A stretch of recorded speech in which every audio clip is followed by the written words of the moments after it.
Good afternoon, everyone. Let's start with quick introductions. I'm Garima Batra. I'm a managing director and partner at Boston Consulting Group, and I lead a lot of our work in education and skills as part of a social impact practice that we run at BCG.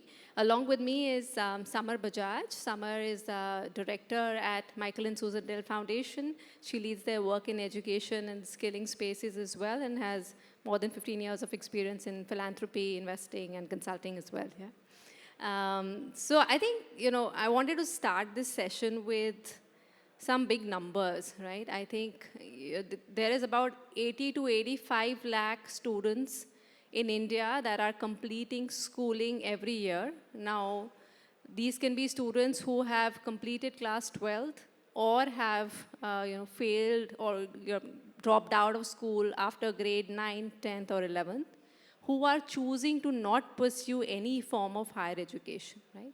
I think let's just register that number. That number is 80 to 85 lakh students completing schooling every year. To put that number in perspective, there is about 1 crore students who enter first year of college every year, right? So it's a equally sizable number.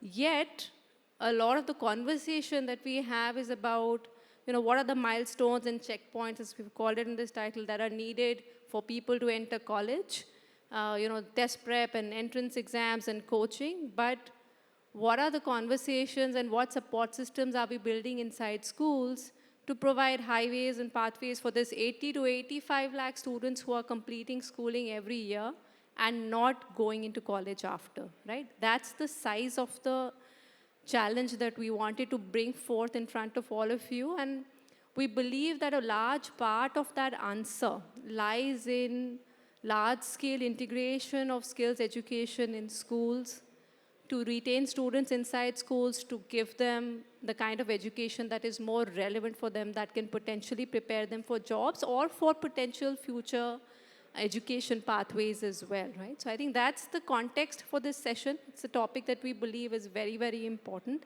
I wanted to pass on to Samar, and get her to talk a little bit about how Michael and Susan Dell Foundation as a funder has chosen to, go behind this space, drive innovation in this space. So talk to us a little bit about why you, thought this was important, and also the work that you're doing in Punjab. Yeah. Sure, thanks, Garima. So, just to set the context, I'm here representing a philanthropic foundation. And, I think, as Garima said, the problem is very large in India, right? And the numbers that we're looking at, it's both an attractive market, and I think, as, some panelists were saying, it's also a question of equity and what is right and how do you kind of make it a possibility for all young people in India. I would say that, when we started to kind of look at the broad discourse in the K through 12 space, there are some very good, I would say dialogues and a huge impetus on building foundational literacy and numeracy. A lot of work has been done by the government in establishing the Nippon mission. But that's pretty much taking your kids or our kids or India's kids to just basic reading and writing skills, right? So the gap, and all of us sitting in this room would know that the gap only widens, right? Kids come to middle school, they come to high school, they go on to Ivy League degrees, and, I would say 70–80% of kids start to get left behind and further behind. In some sense, what's the reaction to that, right? You try to fill the gap by saying, okay, I'll give you a little bit of life skill support, or I'll build entrepreneurship, or, Arshan was here in the panel before me, let's build spoken English so that you'll have a slightly better shot of doing something, let's give you some vocational skills. But I think increasingly we realize that just a little bit of support to, the bulk of kids who are not going to go on to a top-rated college or an Ivy League degree or a top 100 college in India, or, the engineering medical schools, is not enough, and that's not going to be able to create that step change. So I think that was probably, through our work, a realization that something more comprehensive really needs to be done, and the whole middle and high school system needs to be re-looked at very differently in terms of what it's bringing to kids. I think if you travel abroad, some of this kind of would seem like, it's already happening, right? There are many countries like Germany, Korea, who've had well-established vocational systems. You are seeing they actually have very high quality of talent That is, people who were just class 12 or, have left high school but can work in very high-skilled jobs in the auto sector, in the manufacturing sector. I think some countries have done a phenomenal job of also bringing these skills for the services sector, right? So it's not just for manufacturing, but we're also seeing kids being able to take credits in high school for actually things that would prepare them for jobs or careers or higher education in the real world. And then I think the final push has come now because we have a policy, we have a document that says that, this is really where we want India to be, and there is a significant emphasis, I would say, on, 21st century skills, vocational education. The policy also talks about, increasing the GER to 50%. That means that you have to start getting kids earlier, you have to start reducing those dropouts, and you really have to start creating value from middle and high school and not wait like till they graduate school and then start thinking, okay, now what do we do about it? So I think these things are really what encouraged us to say, is there a way to look at the model more holistically? And some of the experiments we're doing, and we'll talk a little bit about it, I think we're supporting a very interesting model in Punjab, where the state has pretty much reimagined how vocational education can be delivered. There's brand new curriculum designed by, the best in the industry, actually employers coming in, bringing in curriculum.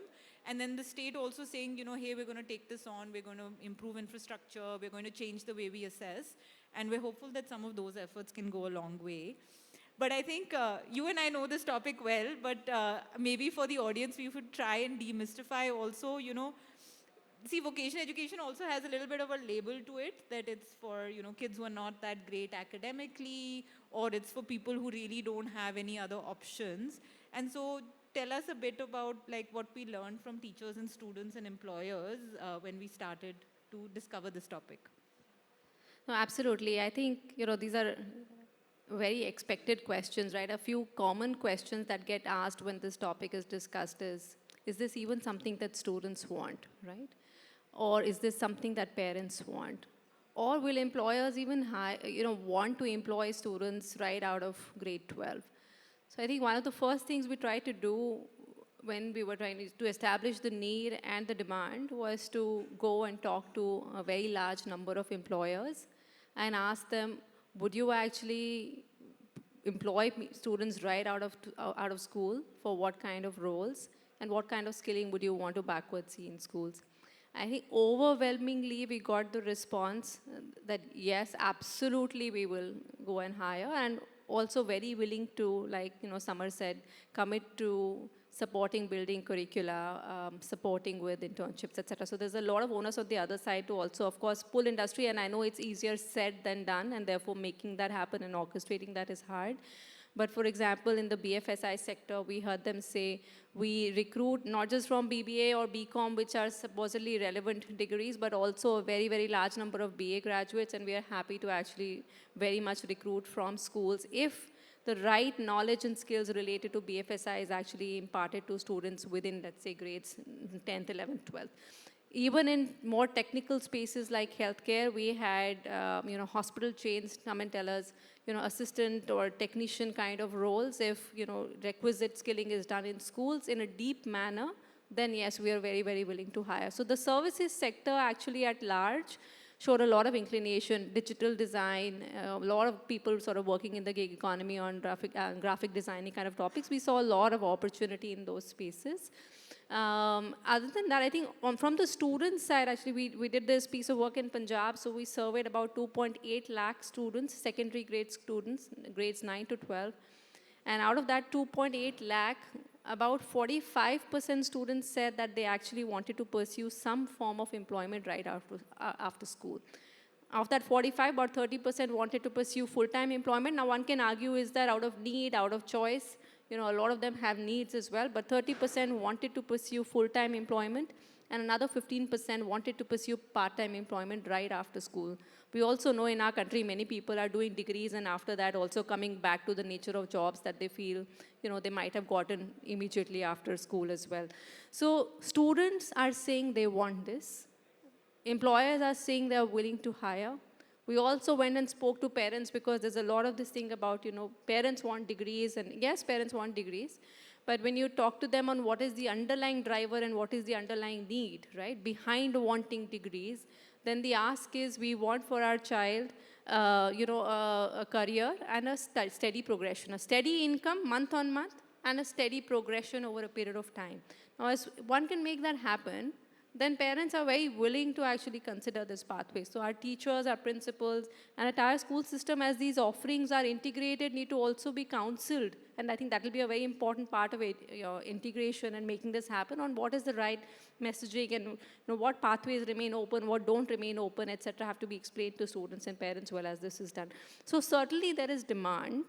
And I think the one piece that we discovered that as this is brought inside schools, there are 3 or 4 really big shifts that are required to execute this well. I think one is that today, like I said, today vocational education is offered in only 8% of all of India's secondary schools, while NAP says that we want to get to 100%. Today that number stands at 8%, right? And even within that, the model in which that vocational education is imparted is a very light touch model. It's like one optional subject or one additional subject along with everything else that I'm studying, and not necessarily taught by people with the right experience to teach what they are teaching, right? So what we think is the first big shift that is needed as we start to embed vocational education more deeply is to create at least an option to study that subject or theme in depth, right? It could mean that in 11th and 12th, you're probably pursuing vocational education for 2 or 3 subjects and pursuing, let's say, language and computer science kind of skills alongside. But today, we don't have those options. Today, it's a very light touch, one optional, one additional kind of subject, which is often taken only to increase one's marks in the boards, right? So one big shift is creating that option where a child who so wants can study skills education at depth, right? The second big shift is to embed employability skills, like much broader, what I'm calling employability skills, because when we went and spoke with industry, what we overwhelmingly heard is we need students to have basic communication skills. We need them to be able to write emails properly. We need basic digital literacy, financial literacy, the ability to just give interviews, the ability to show up on time, leave on time. I think these are the basic kinds of things that industry actually wants, over and above even sort of technical skills. So if there is only one thing that this group had to take away, it would be that this part needs to be embedded into schools really, really deeply. But that's the other big shift, right? To spend a lot more time on these broader horizontal sector agnostic skills, where we spend very, very little time today inside schools. I think that the third and the fourth things are more around how to make it happen as we do this, right? Which is industry linkages. Industry is willing to come on board, help build curricula, help provide on-the-job experiences. So really, making efforts to bring them on board. And fourthly, it will need very different kind of teachers. It will need teachers who are potentially coming from industry, have a sense of experience of that subject, potentially, different kinds of salaries for different kind of areas. So governments will have to innovate around cadre structures to bring in teachers who can actually deliver this. So those are all big moves, difficult moves.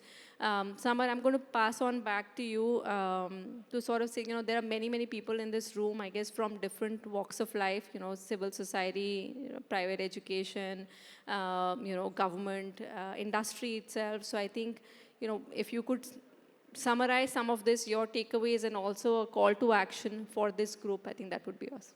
Thanks. So we have a minute left, so I'll try to make the best use of the next 60 seconds. I think first up, it's a big market, right? So whether you're a business, whether you're an educator, a philanthropy, there's 8.5 million kids a year that actually need this kind of support when we think about skills education, right? So we need to address that. We need people to come along on this journey in whatever way that's possible. I'm here representing some part of capital, so I think most importantly, we need more funding to be flowing into these kinds of programs where skills can start getting integrated into school. That money is needed for good infrastructure because kids cannot learn this in a classroom setting. They need like good quality labs.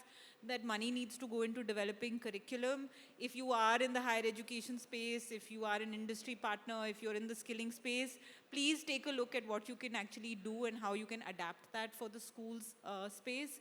And I think most importantly, if you are part of the industry, if you're a job creator, let's start making those integrations real. And so I would just invite people to come to schools and see how they can start linking more closely with schools and, provide internships, provide on-the-job training, and hopefully hire lots of talented kids, the future of India. We're right on time. So Thank you all. We don't have time for questions, right? Do we have time for questions or? We can take one question if anybody has a burning question, otherwise we can head over.